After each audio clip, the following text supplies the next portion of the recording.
Sebelum mendengarkan firman Tuhan, ada baiknya kita berdoa. Ya Bapa, terima kasih atas berkat-Mu. Sebentar lagi kami mendengarkan firman-Mu, kiranya berkenan hadir Bapa. Terimalah ya Bapa, amin. Yang menjadi khotbah saya yang terambil dari Titus 2 ayat 11 sampai 15. Beginilah firman Tuhan. Kasih karunia Allah menyelamatkan semua manusia. Karena kasih karunia Allah yang menyelamatkan semua manusia sudah nyata. Ia mendidik kita supaya kita meninggalkan kefasikan dan keinginan duniawi, dan supaya kita hidup bijaksana, adil, dan beribadah di dalam dunia sekarang ini, dengan menantikan penggenapan pengharapan kita yang penuh bahagia dan penyataan kemuliaan Allah yang Maha Besar dan Juru Selamat kita Yesus Kristus, yang telah menyerahkan dirinya bagi kita untuk membebaskan kita dari segala kejahatan dan untuk menguduskan bagi dirinya suatu umat kepunyaannya sendiri yang rajin berbuat baik. Beritakanlah semuanya itu, nasihatilah dan yakinlah orang dengan segala kewibawaanmu. Janganlah ada orang yang menganggap engkau rendah. Judul yang saya ambil yaitu kasih karunia Allah yang sejati. Shalom. Salam damai sejahtera untuk kemuliaan Tuhan yang Maha Kuasa yang bertahta tinggi. Saudara-saudari yang terkasih di dalam nama Tuhan Yesus Kristus, kebenaran kasih Allah yang akan kita pelajari saat ini terambil di Titus 2 ayat 11 sampai 15. Pada bagian ini kita akan mempelajari kasih karunia Allah yang nyata dalam kehidupan kita sebagai umat Kristiani. Kasih karunia dipakai sebagai terjemahan bahasa Ibrani yaitu ken. Kata ini berarti perbuatan yang menunjukkan kepada bawahannya kasih karunia, padahal sebenarnya bawahan itu tidak layak menerimanya.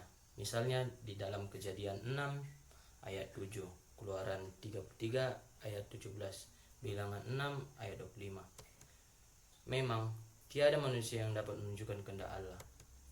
Alkitab menjelaskan Allah memilih bapak leluhur Israel, dan Israel juga hanya atas dasar kasih karunia-Nya.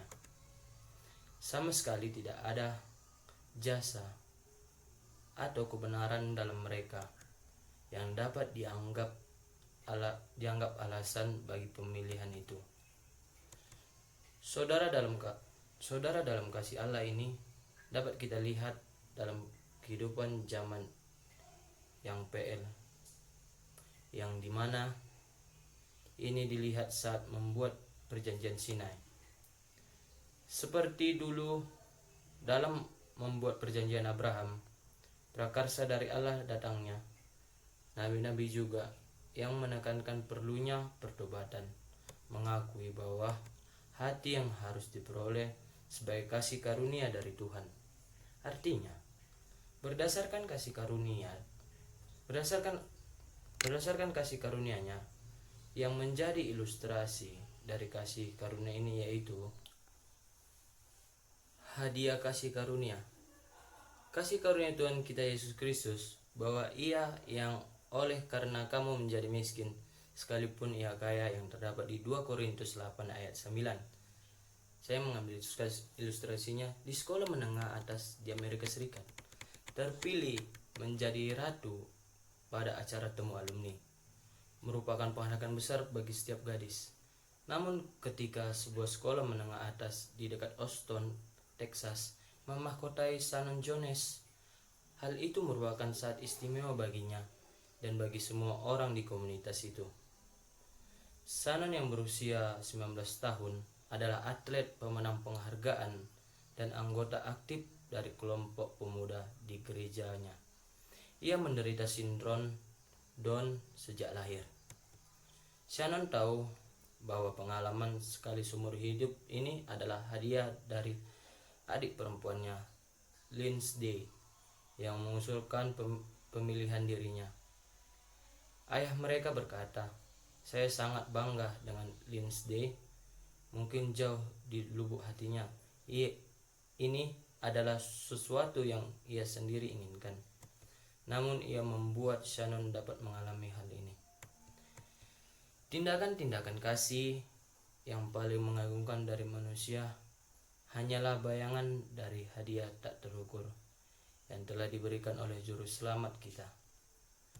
Paulus menulis, "Kamu telah mengenal kasih karunia Tuhan kita Yesus Kristus, bahwa Ia yang oleh karena kamu menjadi miskin, sekalipun Ia kaya, supaya kamu menjadi kaya oleh karena kemiskinannya."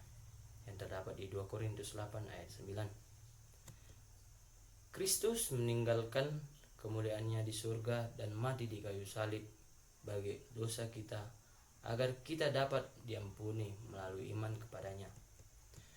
Pengorbanannya didasarkan atas kasih-Nya, bukan atas kebaikan kita.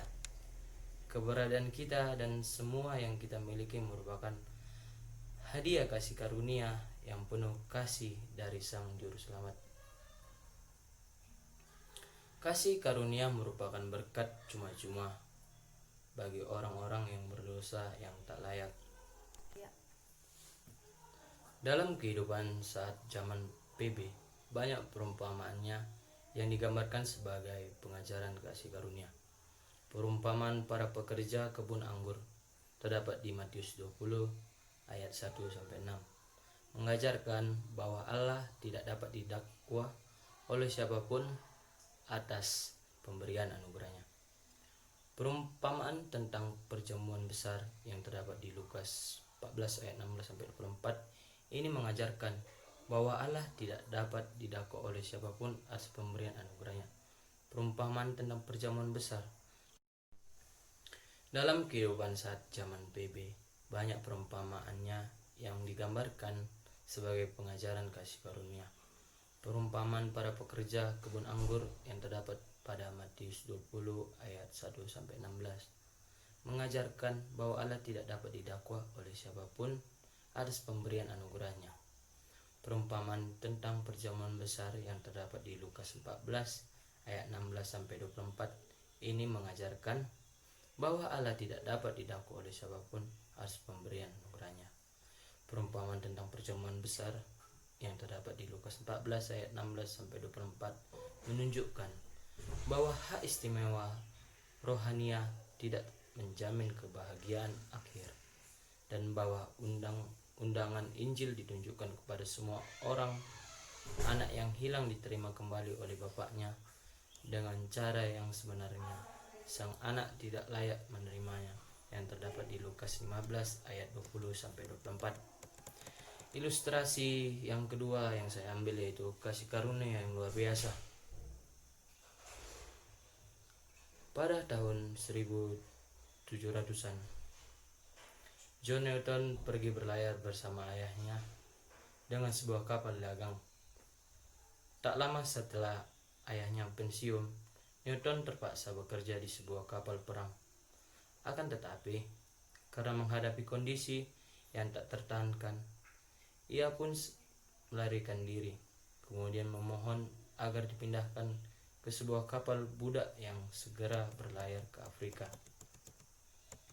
Kemudian Newton tanpa perasaan melakukan perdagangan manusia, dan akhirnya ia menjadi kapten kapal budaknya sendiri. Akan tetapi, pada tanggal 10 Mei 1748, hidupnya mengalami perubahan untuk selamanya. Kapalnya mengalami badai yang hebat dan menakutkan. Ketika kapal itu hampir tenggelam, Newton berteriak keras-keras, "Tuhan, kasihanilah kami." Pada malam itu, di kabinnya, ia mulai merenungkan belas kasih Allah melalui iman akan pengorbanan Kristus untuknya. John Newton dapat mengalami kasih karunia Allah yang luar biasa secara pribadi. Akhirnya, ia pun meninggalkan bisnis perdagangan budak dan memasuki pelayanan Kristiani. Meskipun ia menjadi seorang pengkhotbah Injil, ia kemudian justru lebih dikenang karena kidung pujiannya yang disukai begitu banyak orang, yaitu lagu Amazing Grace. Lagu ini merupakan kesaksian menakjubkan dari pengalamannya sendiri. Roh Allah menunjukkan dosa kita dan memberi kita kuasa untuk melepaskannya. Apabila kita menerima Kristus sebagai juru selamat, maka Dia melakukan bagi kita hal-hal yang tidak dapat kita lakukan dengan kekuatan sendiri. Itulah kasih karunia Allah yang luar biasa. Allah menyatakan kasih karunia kepada mereka yang tidak pantas menerimanya. Saudara yang terkasih, dalam kehidupan kita yang penuh akan kesalahan dan dosa, tentang iman dan pekerjaan dalam hubungannya dengan keselamatan pasti sangat kontroversial. Kalau ada orang yang bekerja, upahnya tidak diperhitungkan sebagai hadiah, tetapi sebagai haknya. Tetapi kalau ada orang yang tidak bekerja namun percaya kepada Dia yang membenarkan orang durhaka, imamnya diperhitungkan menjadi kebenaran. Roma 4 ayat 4-5. Alasannya mengapa ini bisa menjadi kontroversial adalah karena langsung orang akan bertanya, berarti kita tidak perlu melakukan pekerjaan apapun. Untuk memahami maksud dari ayat tersebut, kita mesti tahu latar belakang penulis dan penulisnya. Paulus adalah orang yang sangat bekerja keras. Ia tidak merisaukan dirinya. Yang ia tahu hanyalah tentang melayani Tuhan dan mengurus gerejanya. Jadi sudah jelas, bukan itu maksud sang penulis. Kemudian kita tahu juga bahwa konteks dari teks tersebut adalah ajaran kepada orang Yahudi yang begitu membanggakan usaha dan pekerjaan mereka. Pemikiran itu membuat kita merendahkan nilai kasih karunia Tuhan bagi kita. Saya sering menduga penyebab hal kasih karunia dan pekerjaan ini sangat menjadi area kontroversial adalah provokasi iblis untuk menjatuhkan pengikut Tuhan dari kebenarannya. Ada dua jurang yang menganggah di sisi kanan dan ada di sisi kiri kasih karunia itu. Jurang legalistik dan jurang lisense yang disebut kebebasan yang kebablasan. Kita tidak membawa mesin timbangan untuk menghitung bobot kerja keras pelayanan kita dibandingkan dengan jumlah kejatuhan dan kegagalan kita.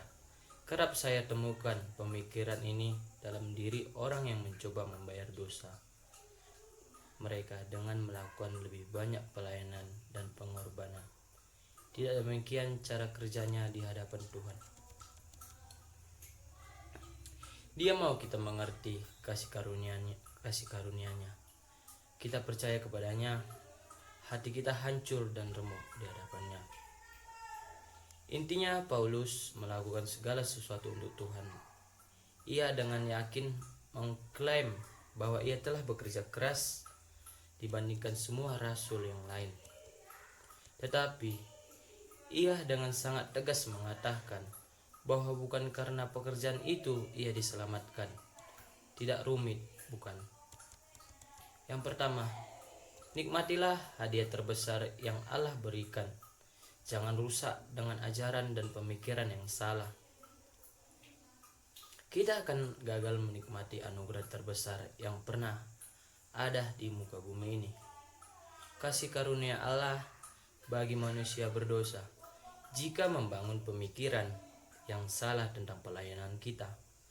Lihatlah juga semua pelayanan dan pekerjaan kita sebagai kasih karunia dari Allah, bukan kehebatan dan kegagalan kita. Yang kedua, lakukanlah pelayanan sekuat tenaga untuk kemuliaan Tuhan dan kebaikan sesama. Tulus hati, bukan untuk reputasi pribadi. Motivasi pribadi yang ingin dipandang, ingin disanjung, ingin membangun reputasilah yang merusak semua pelayanan yang kita kerjakan. Persoalan Allah tahu mengapa kita melakukan apa yang kita lakukan. Tidak hanya apa yang kita lakukan, Dia sangat peduli akan motivasi kita. Jangan rusak pelayanan kita. Sungguh dedikasi sepenuhnya untuk Allah dan kebaikan sesama kita. Karena kasih karunia Allah yang menyelamatkan semua manusia sudah nyata. Ia mendidik kita supaya kita meninggalkan kefasikan dan keinginan-keinginan duniawi, dan supaya kita hidup bijaksana, adil, dan beribadah di dalam dunia sekarang ini.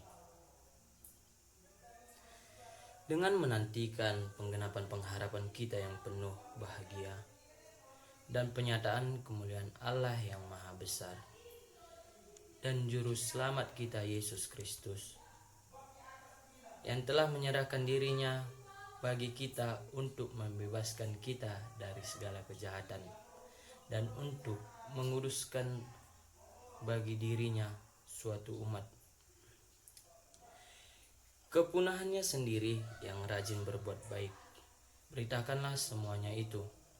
Nasihatilah dan yakinlah orang dengan segala kewibawaanmu. Janganlah ada orang yang menganggap engkau rendah. Kuasa yang memungkinkan dari Allah, yang memperkenakan pria dan wanita untuk mendapatkan berkat-berkat dalam kehidupan ini dan untuk memperoleh kehidupan kekal serta permuliaan setelah mereka menjalankan iman, bertobat, dan memberikan upaya terbaik mereka untuk menaati perintah-perintah. Pertolongan atau kekuatan ilahi yang demikian diberikan melalui belas kasihan dan kasih Allah. Setiap pribadi fana memerlukan kasih karunia ilahi karena kejatuhan Adam dan juga karena kelemahan manusia. Yang pertama, kasih karunia dan kebenaran datang melalui Yesus Kristus yang terdapat di Yohanes 1 ayat 17. Yang kedua, melalui kasih karunia Kristus kita akan diselamatkan, yang terdapat di Kisah Para Rasul 15 ayat 11 dan juga di Roma 3 ayat 23 sampai 24. Yang ketiga, kita memiliki jalan masuk melalui iman ke kasih karunia-Nya yang terdapat di Roma 5 ayat 2. Yang keempat, dengan kasih karunia kamu diselamatkan melalui iman yang terdapat di Efesus 2 ayat 8. Yang kelima, kasih karunia Allah membawa keselamatan yang terdapat di Titus 2 ayat 11. Yang keenam, datanglah dengan berani ke tahta kasih karunia, Ibrani 4 ayat 16. Yang ketujuh, Allah memberikan kasih karunia kepada yang rendah hati yang terdapat di 1 Petrus 5 ayat 5. Yang ke-8, tak seorang pun dapat berdiam di hadirat Allah kecuali melalui jasa, belas kasihan, dan kasih karunia Mesias yang kudus yang terdapat di 2 Nehemia 2 ayat 8. Yang ke-9, hanya dalam dan melalui kasih karunia Allah maka manusia diselamatkan, 2 Nehemia 10 ayat 24. Yang ke-9, kita diselamatkan melalui kasih karunia setelah segala yang dapat kita lakukan yang terdapat di 2 Nehemia ayat 2 Nehemia 25 ayat 23. Yang ke-11 adalah melalui kasih karunia bahwa kita memiliki kuasa untuk melakukan hal-hal ini yang terdapat di Yakub 4 ayat 7. Yang ke-12, manusia dapat dipulihkan pada kasih karunia demi kasih karunia menurut pekerjaan mereka. Yang ke-12, kasih karuniaku cukup bagi yang lembut hati dan semua yang merendahkan hati mereka, yang terdapat di Ester 12 ayat 26 sampai 27. Saudara yang terkasih, dalam kehidupan kita yang penuh akan kesalahan dan dosa, apakah kita dapat menerima kasih karunia dari Allah? Untuk menjawab itu, bahwa pengharapan kita dihidupkan dalam diri kita, dan juga hal yang bisa kita lakukan untuk menerima kasih karunia Allah adalah pertobatan yang ditekankan sebagai syarat untuk menyelamatkan diri kita, yang terdapat di Markus 1 ayat 15, Markus 6 ayat 12, Lukas 24 ayat 47. Imam juga mempunyai tempatnya yang terdapat di Markus 1 ayat 15, Lukas 7 ayat 50. Hal yang harus kita ketahui dalam kasih karunia Allah adalah iman, yang mana ini sebagai tanggapan manusia atas kasih karunia Allah yang terdapat di Roma 5 ayat 2, Roma 10 ayat 9, Efesus 2 ayat 8. Imam ini adalah pemberian Allah yang terdapat di Efesus 2 ayat 8. Kata-kata bukan hasil usaha kita sebagai pribadi, mungkin dikaitkan dengan sesomenoi atau yang disebut diselamatkan. Tapi Paulus mencoba untuk menunjukkan bahwa perkataan iman tidak dimaksudkan untuk menyatakan suatu tindakan bebas pada pihak orang percaya, yang terdapat di 2 Korintus 4 ayat 13, Filipi 1 ayat 29. Iman ini meskipun menyatakan bahwa tidak ada keselamatan melalui hukum, bukanlah itu etis. Imam secara moral dengan sendirinya adalah vital. Iman bekerja oleh kasih yang terdapat di Galatia 5 ayat 16. Saat ini iman bekerja suatu transformasi pandangan etis secara ideal sudah ada di sana. Kedudukan orang percaya dalam anugerah dijelaskan bukan oleh sesuatu dalam dirinya, tetapi oleh kehendak Allah. Ajaran tentang pemilihan mempunyai dua fungsi. Ia mengawasi kebebasan manusia dan pembenaran dirinya, dan menunjukkan bahwa dalam melimpahkan kasih karunia-Nya, Allah adalah bebas sama sekali, yang terdapat di Efesus 1 ayat 1-6, Timotius 1 ayat 9, Titus 3 ayat 5. Setiap langkah dalam proses kehidupan Kristen tergantung pada kasih karunia yang terdapat di Galatia 1 ayat 15, 2 Timotius 2 ayat 25 yang disebut tentang pertobatan, Efesus 2 ayat 8-9 yang disebut dengan iman. Dalam Roma 8 ayat 28-30, Paulus memandang pekerjaan Allah sejak dari panggilan sampai kepada kemuliaan orang yang dibenarkannya, tapi ia tidak mengabaikan tanggung jawab manusia. Ketaatan yang terdapat di Roma 1 ayat 5, Roma 6 ayat 17 adalah sikap moral dan tidak dapat dijadikan sesuatu yang lain. Seseorang manusia dari dirinya sendiri mustahil berbalik kepada Tuhan, yang terdapat di 2 Korintus 3 ayat 16. Kedua sisi tersebut dipertemukan dalam Roma 9 ayat 10, berisi pernyataan yang paling kuat terhadap predestinasi ganda. Sedangkan di ayat 10 menyatakan bahwa penolakan oleh Allah disebabkan oleh ketidakpercayaan dan ketidaktaatan.